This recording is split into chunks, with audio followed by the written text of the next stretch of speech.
Imagine acordar no escuro absoluto. Você tenta se mexer, mas não há espaço. O ar parece pesado, denso. Você percebe algo ainda pior. Não está em um quarto. Está dentro de um caixão enterrado vivo.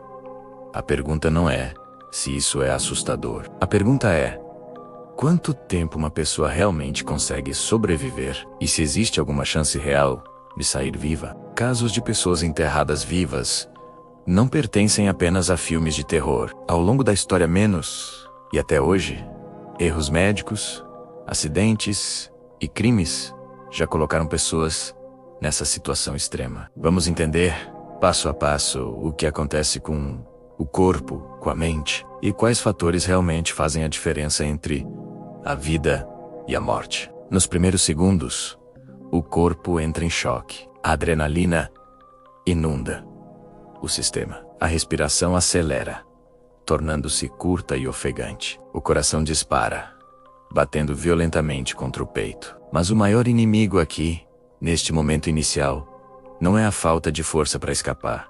É o pânico. Um caixão comum contém oxigênio suficiente para algo entre 5 e 10 minutos. Mas essa estimativa depende crucialmente de 3 fatores: o tamanho do caixão, o quão bem ele está vedado e, o mais importante de tudo, a calma da pessoa. Quanto mais você se debate, quanto mais grita, mais rápido o dióxido de carbono se acumula e o oxigênio precioso acaba. Muitas pessoas acreditam que o próximo passo é simples: quebrar a tampa do caixão e começar a cavar. Mas é aqui que a realidade se torna brutalmente clara. Em cemitérios tradicionais, um corpo é geralmente enterrado entre 1,5 metro e 2 metros de profundidade. Isso significa que há centenas de quilos de terra pressionando a tampa do caixão. Mesmo que você tivesse a força de um super-herói para quebrar a madeira, o que aconteceria em seguida seria ainda pior. A terra desabaria imediatamente sobre você, preenchendo cada centímetro de espaço. Seu corpo ficaria completamente comprimido. Seus braços, antes presos ao lado do corpo, agora estariam imobilizados pelo peso da terra. Pior ainda, seu tórax não conseguiria mais expandir para respirar. A pressão seria esmagadora. Cavar para fora, naquela profundidade, simplesmente não é uma opção viável. Mas, e se o caixão não estivesse totalmente vedado? E se houvesse uma pequena fresta? Em situações extremamente raras, quando há pequenas frestas ou uma circulação mínima de ar, a morte por asfixia não é imediata. A pessoa pode, teoricamente, sobreviver por 30 minutos, 1 hora, talvez até mais, dependendo das condições exatas do solo e do caixão. Mas essa sobrevida prolongada abre a porta para um novo tipo de terror: o colapso da mente. Relatos reais de pessoas que sobreviveram a soterramentos, como em desabamentos ou minas, mostram um padrão aterrorizante. O cérebro, privado de estímulos, em um estado de estresse extremo, começa a se voltar contra si mesmo. A confusão mental se instala. A pessoa começa a ter a sensação de que há outra presença ali no escuro com ela. As alucinações auditivas e visuais se tornam vívidas. A noção do tempo se perde completamente. Minutos podem parecer horas, e horas podem passar como segundos. O corpo instintivamente tenta sobreviver, mas o cérebro, nosso maior aliado, começa a nos sabotar. Aqui no Brasil, existe uma prática de sepultamento comum em muitos cemitérios urbanos que torna o cenário ainda mais extremo.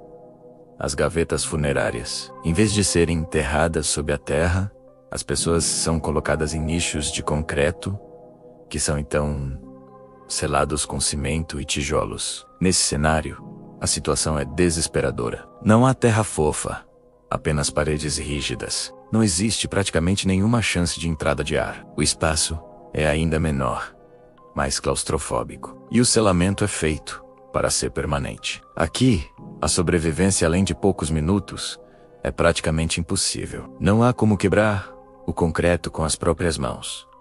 Não há espaço para se mover. Não há como sinalizar para o exterior. Nesse caso, o destino é definido puramente pelo tempo que o oxigênio restante dura, e não pela força física ou pela vontade de viver. Então, depois de tudo isso, existe alguma chance real de sobreviver em qualquer um desses cenários? Sim, mas apenas sob um conjunto de condições muito específicas e altamente improváveis. Primeiro, o enterro precisaria ser em uma profundidade muito rasa, quase na superfície. Segundo, o caixão teria que ser de material frágil e possuir alguma entrada de ar. Terceiro, o resgate teria que ser extremamente rápido, acontecendo minutos após o enterro. E quarto, o mais difícil de todos, a pessoa precisaria manter um controle extremo do pânico para conservar o oxigênio. Estatisticamente, são casos raríssimos, quase milagrosos. Na grande maioria dos relatos históricos de sobrevivência, o fator decisivo foi um só. Alguém percebeu o erro a tempo. Não foi força. Não foi uma escavação heróica. Foi sorte. Foi a percepção rápida de um coveiro, de um familiar, de um médico.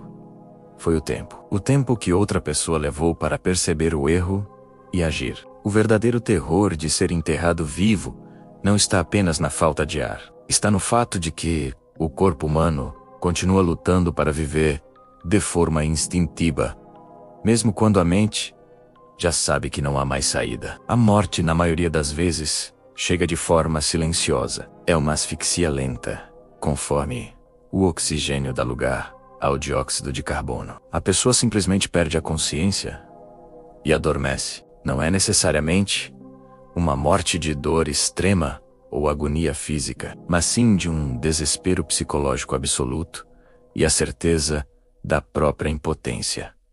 Agora, pense nisso. Se você acordasse preso dentro de um caixão, você entraria em pânico, gritando e se debatendo. Ou tentaria controlar cada respiração, sabendo que cada inspiração calma poderia te dar mais um segundo? Esse foi o Curiosidades e Mistérios do Mundo de hoje. Comente aqui embaixo. O que você faria nos primeiros 60 segundos? Obrigado por assistir.